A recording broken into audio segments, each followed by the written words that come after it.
और कराची वालों को चैन नहीं है भाई। शहर कराची में वक्फे से तेज हवाओं का सिलसिला जारी है। मुमकिन समंदरी तूफान को देखने के लिए शहरियों की बड़ी तादाद ने साहिल का रुख कर लिया है। इस वक्त बोल न्यूज़ के नुमाइंदे खुर्रम गुलजार एक फैमिली के हमरा मौजूद हैं, उनसे बात करेंगे। खुर्रम, ये तो घर में बैठने का वक्त है, लोग बाहर निकल आए।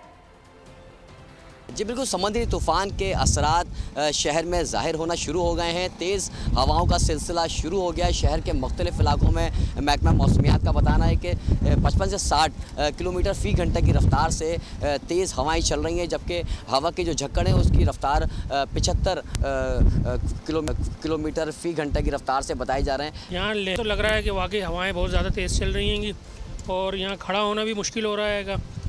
आँखों में मट्टी, मुंह में मट्टी जा रही है, बात करना ही मुश्किल हो रहा है। बस एक तरीके से एंजॉय करने के लिए मैं निकला था।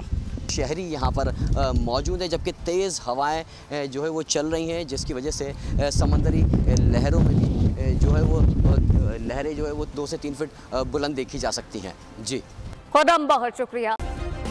सब्सक्राइब करें और बेल दबाएं ताकि कोई खबर रह न जाए।